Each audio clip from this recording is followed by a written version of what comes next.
This one confuses me to this day. Why these miniatures don't exist already? They seem like no-brainers to me. I'm talking about the top 3 miniatures that I think Games Workshop should make right now, but what do you think? Comment in the comment section below. Let's get this conversation started. Someone at Games Workshop might actually see this video. They're not going to watch this video, but what do you think? Comment in the comment section below. Number 1. Where is the Titanic Space Marine unit? We have Titanic units for Orcs, Titanic units for Guard, Titanic units for Eldar, Titanic units in plastic for Necrons. Where's the big Space Marine chonky boy? Space Marines have gigantic tanks. They're all over the Horus Heresy.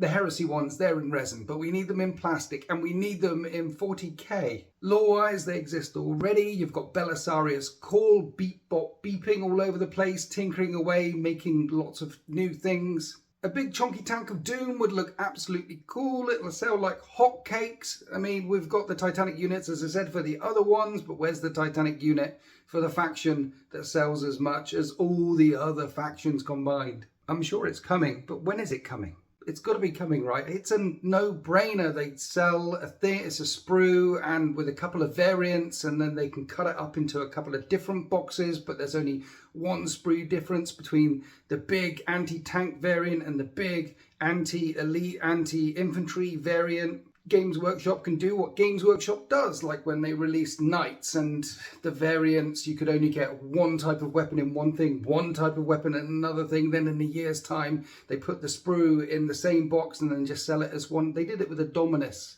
Knight. I think they did it with the other Knights as well, but you get the idea. Big chonking tank of Doom, a couple of variants of it. And then what they can do after they've made millions of pounds and sold millions of them is they can legend it in a couple of years' time, make it only available in Horus Heresy, and then release another plastic version for the Warhammer 40k community. Doesn't even have to be a massive tank, it could be a massive artillery piece with a range of 300 miles. It does 3,000 devastating wounds, and it'll destroy heretics, traitors, Xenos alike. Floaty grav artillery thing. With the rule of 3, you can bring 3 of them. They'll only cost about 100 points each for the first 6 months before the balance data slate comes out, and they make them 1,000 points each. I mean, let's face it, if it comes out, when it comes out, it's going to be broken as all hell, and gamers will love it. And they'll probably build a detachment around it where you need to bring 3 of them anyway. So that one is just, it's a no-brainer to me. It exists in the lore, they exist in resin already. Let's have it in plastic, please. Number 2.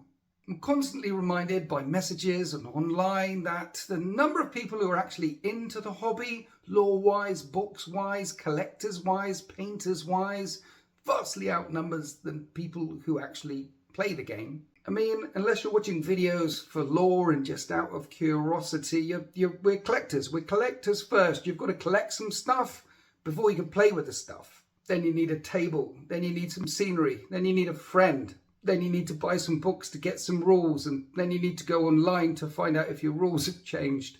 Then finally you can play the game and get blown off the table in a couple of terms. I don't know, but it's a long, complicated process to actually coming around to playing a game as opposed to just collecting models. We're collectors first, painters second, then global domination and flipping tables, that's a distant third. So what's the one model that Games Workshop have never made that we don't want rules for? That we never want rules for, never want to see it on a tabletop, but the one thing that almost all the collectors out there want, of course, it is the Emperor of Mankind. No rules, don't want to see him on the tabletop, because then it'll be 10,000 points and I'll deep strike the Emperor in and you lose. No rules, just the Emperor of Mankind, no capes. It can be any type of the Emperor of Mankind as well. It could be the heroic Emperor with a sword, you know, the golden armor, on the book, on the cover, Master of Mankind. It could be that fella. It could also be the fella, Skullface, on the throne doing this.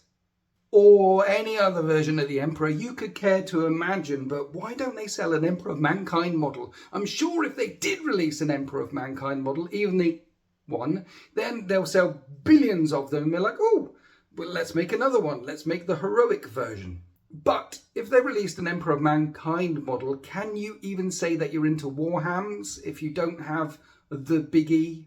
Do you do the Warhams if you don't own the Emperor of Mankind?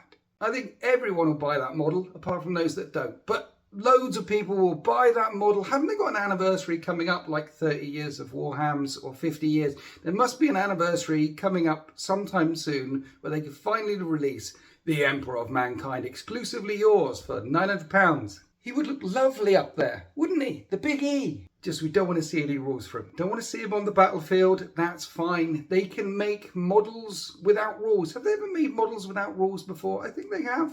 Let me know in the comment section below. But if they haven't, the Emperor of Mankind can be that exception. He is the Emperor of Mankind after all.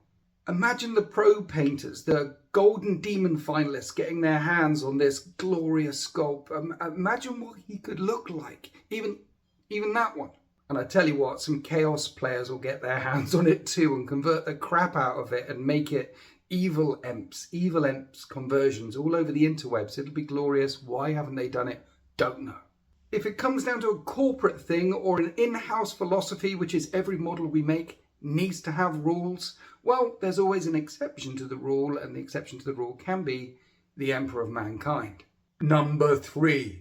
How about another exception to the rules, though? They can make 2 exceptions to the rules, because if you're gonna make the Emperor of Mankind, then the third model that I would definitely make is also Malodor the Sigite. I know it's a bit of a cop-out, but stick with me. One, I couldn't really think of a third model they really had to make from another faction like Eldar or Orcs or anything. I know there's some models that we need, but that will sell as much as the Emperor of Mankind or a big, nasty plastic Space Marine tank of doom. Couldn't think of that in the Eldar range, the Orc range, the Tyrannid. I couldn't think of it.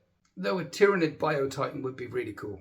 Plastic Warhound Titan, that's another one that springs to mind. Plastic Thunderhawk gunship. But that's a super heavy Titanic plastic thing. I think I ticked that box with my first suggestion. Anyway, plastic Malodor the Sigite. Hear me out here. Even in resin would be good at this point, but I'm assuming all of these things are in plastic, because if you've got the Emperor of Mankind, then you've got to have Malodor stood next to him. Surely. Particularly when you can buy all the Primarchs as well. And again, imagine all the Primarchs and the Emperor and Malodor on your shelf. Are you doing Warhams if you don't have them on your shelf? All the arguments I proposed about people collecting first rather than actually painting or playing first, these still apply. And let's face it, the Sigilite, Malodor the Sigilite, is super cool. He's cooler than the Emperor. The Emperor, there's not much connection there on a personal level. You're not going to play chess with the fella. Not going to play anything with a fella. He'll just beat you every time. Also, you're not going to go down to the pub and get wrecked with him, are you? But Malodor, in the Horus Heresy series, he comes off as an absolute G, and you'd definitely go drinking with him. Anyway, if Games Workshop definitely released the Emperor of Mankind in plastic, you could buy him, you could paint him, they'd sell like hotcakes, they'd make billions of pounds. Malodor the Sigite, bit of a stretch, but I want him. And I definitely think all the collectors, painters, pensioners, penguins all want him as well, particularly if all the other Primarchs come out in plastic. You can't exactly release all of them and not release those 2 as well, without rules. No rules for these fellas, just the glorious models that we know Games Workshop can make. Anyway, those are my top 3 suggestions of the models that I think Games Workshop should make right now, which will sell like hotcakes, the most popular, the biggest that they should do. And why aren't they doing them? Don't understand, but what do you think? Write in the comment section below. Thank you for watching this video, and happy wargaming.